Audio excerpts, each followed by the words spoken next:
put this in the biography of the book, that I think I was 12, 13 at the time, and my art teacher sent home a report which I had to read out to my grandfather, which said on it, "This young man is the most naturally talented artist I've ever seen, but he'll get nowhere painting footballers." So I obviously had that in my head at the time, and that's what I was doing, and just continued doing it.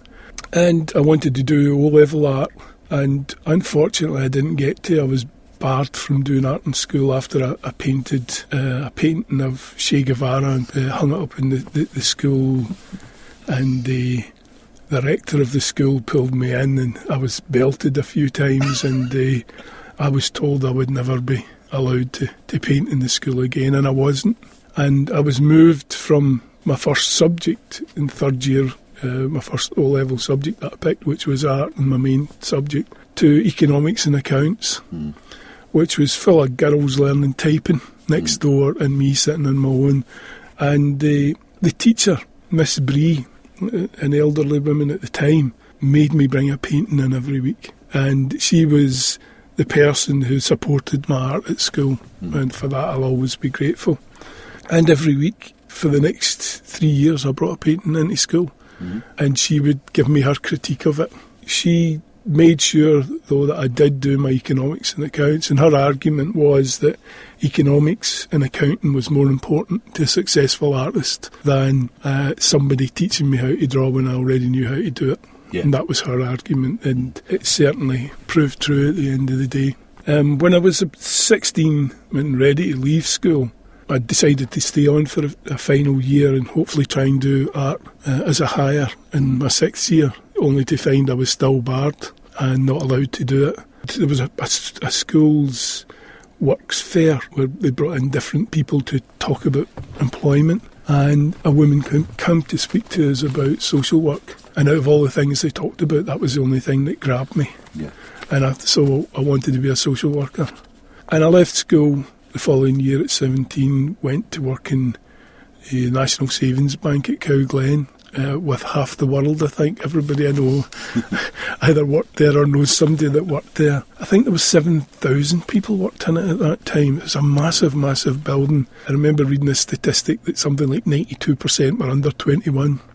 So it was party time for 3 or 4 years. And I applied to become a trainee social worker, only to find out that they wouldn't take you until you were 21. So I stayed working in the bank until I was 21, and I started as a trainee social worker on my 21st birthday. And I had a career in social work for over 30 years, finishing off in a managerial position. But during that 30 years I continued painting, and I painted constantly and got involved in painting for Celtic purely by coincidence. I had a painting of Danny McGrain in my house when I first got married. I did the paintings for my own home, and a friend had seen it and said, "I'd love that for my father-in-law. Where can I get a print like that?" And I explained that I'd painted it myself, and he asked me to paint one for his father-in-law, which I did. I gave him it, and he wanted to buy it, and I said, no, I'll do it for nothing. And he said he doesn't really like Danny McGrain that much, but I think he'll love it because it's Celtic. And I said, well, who does he like? And it was Roy Aitken, so I did a painting of Roy Aitken and gave him it.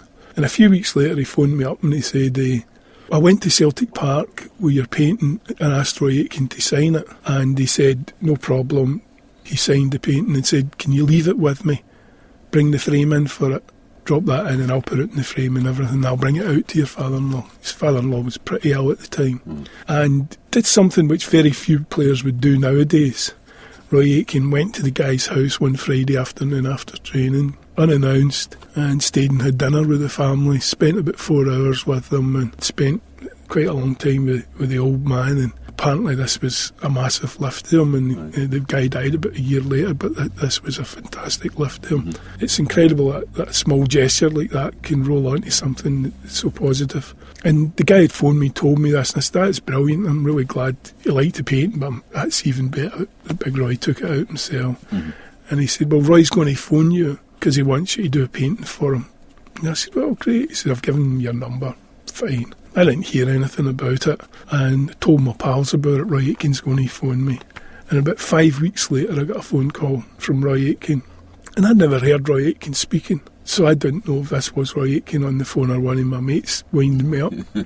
He asked me to come in the Friday after training, came into Celtic Park, so I took the half day off work. And my mates all knew about it, and I thought, I'm going to go in here and they'll all be sitting there and have a laugh at me.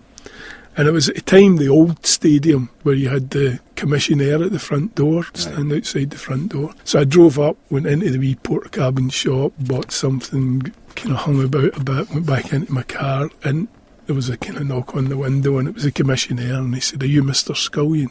And I said, "Aye." He said, "Mr. Aitken's waiting for you in the dressing room."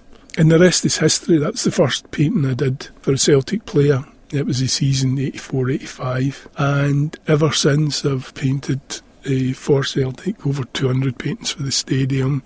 My first exhibition had over 150 Celtic paintings in it, plus other sports stars. And the Celtic, Jack McGinn, chairman of Celtic, brought the players out to open the exhibition. It toured the whole of Britain because of the numbers and everything else. Got me European Sport Artist of the Year. My next exhibition was football only, and again Celtic opened it, and again it toured and got me the award for the second time. So that's how I got it. It was all purely by accident. I'm thinking back to stuff my granddad would say to me. He'd all these fantastic wee sayings that I live by. He'd always say to me, if you can't do somebody a good turn, don't do them a bad turn, and it'll come back and pay you double. So I gave that guy a painting for his father-in-law, and it turned into a career for me. It took me a couple of nights to do it, but it turned into something quite spectacular. Every boy's dream in the west of Scotland is to play for Celtic or Rangers, no matter who you are. You want to play for one or other. There are some others, I suppose, who want to play for other teams, but you want to play for your favourite team, and I could never do that. Although when I watch Celtic every Saturday, I still hope they'll run up and say, "Jim, look, the guys we've got on the bench are rubbish." I know they're rubbish, and they'll say, "Could you come on just for 10 minutes?" But I'm 60 now, and I'm still hoping they'll do that. But I think what I do is the closest I'll ever get to running on the park. So fantastic. So your second song, what would that be? Sailing to Philadelphia, Mark Knopfler and James Taylor. The reason I picked it, so many people in my life have been immigrants. My grandfather came from Ireland. My in-laws came from Italy. I have family and friends who've gone to America and gone to Australia and all over. My uncle went to Canada. That's the way the world goes. I think we should embrace immigration. People forget we're all immigrants somewhere along the line. We all know immigrants, or we marry into it or whatever. And I didn't want to pick a song that was specifically about Ireland, but I remember my grandfather, he sent 3 of his sisters to America to live, to Philadelphia, and I used to read letters that they sent back out to him, and it made me want to go to America. I wanted to see it, I wanted to travel, and that was a dream, that one day I would go to America, and now I do go fairly regularly. I must say it's not as exciting as I thought it was going to be from those letters. But I picked this one out of all the millions of great immigration songs. It's about 2 guys from Newcastle, Jeremiah Dixon and Charlie Mason, who go from Newcastle, north of England, over to America to map out the land of the Iroquois Indians, and they drew the Mason-Dixon line. It's written by 2 of my favourite singers of all time, James Taylor and Mark Knopfler. I am Jeremiah Dixon, I am a Geordie boy. Glass of wine with you, sir, and the ladies I'll enjoy. Old Durham and Northumberland is measured up by my own hand. It was my fate from birth to make my mark upon the earth. He calls me Charlie Mason, stargazer am I. It seems that I was born to chart the evening sky. They'd cut me out for baking bread, but I had other dreams instead. This baker's boy from the West Country would join the Royal Society. We are sailing to Philadelphia, a world away from the coldy tide. Sailing to Philadelphia to draw the line, the Mason-Dixon line.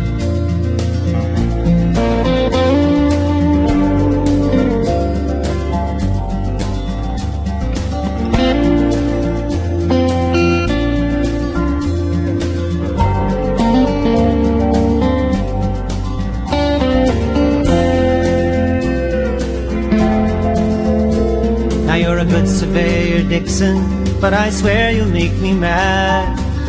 The West will kill us both, you gullible Geordie lad.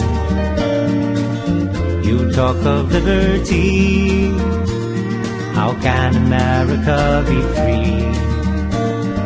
A Geordie and a baker's boy in the forests of the Iroquois. Now hold your head up, Mason, see America lies there. The morning tide has raised the capes of Delaware. Come up and feel the sun, a new morning has begun. Another day will make it clear why your star should guide us here.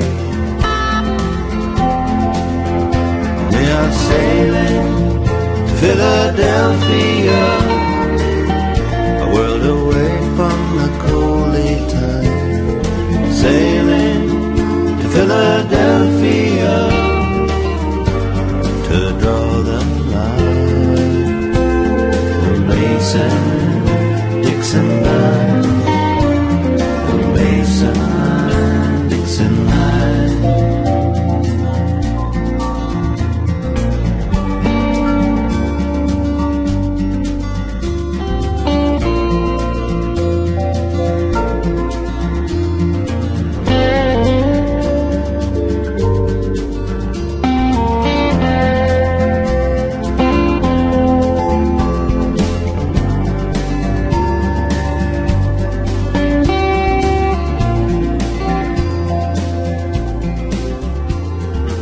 That was Sailing to Philadelphia by James Taylor and Mark Knopfler. Right, Jim, who were your influences and heroes? I think I've already spoke about some of them. Miss Bree must be one of my heroes, for she made me paint when nobody else would listen. My grandfather, his influence on me is beyond belief, and my father as well. He was a great humorist. People would queue up to go to wakes if he was appearing, and I remember as a boy going to funerals and sitting in wakes for 3 or 4 nights with a body in the corner of the room and him holding court, and he was really, really funny. He could tell fantastic stories and tales.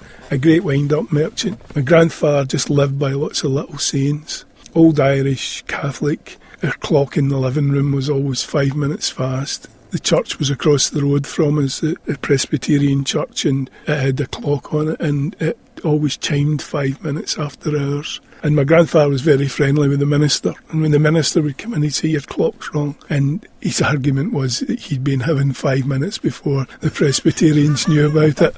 So that was his argument for deliberately keeping the clock, and I think it was just to wind his pal up. And I still live by his sayings today. Some of his sayings were phenomenal. He used to say, I would rather go to a good funeral than a bad wedding. You still get a half and steak pie, and you don't need to dance with the bride's mother. And it's so true.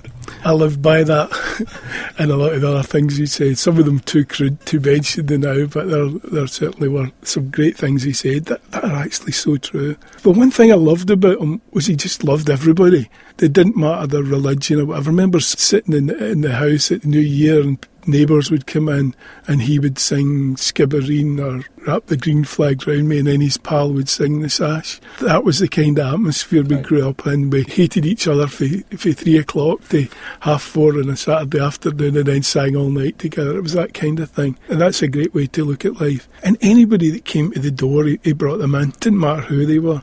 And I remember the Salvation Army were always coming in for a cup of tea. He was a pensioner when I went to live with him, and he always got a wee box at Christmas for the Salvation Army. And I think it's just because he gave them money and he gave them tea and hospitality. Yeah. And he said to me, always remember, these people are doing good. And it doesn't matter what their religion is, they're doing good. And a thing he told me that I still do to this day, he said, when you go and see a doctor, always ask them how they are. And I worked as a social worker in a hospital for a long time, and I used to say it to the doctors every day, how are you? But if you go in and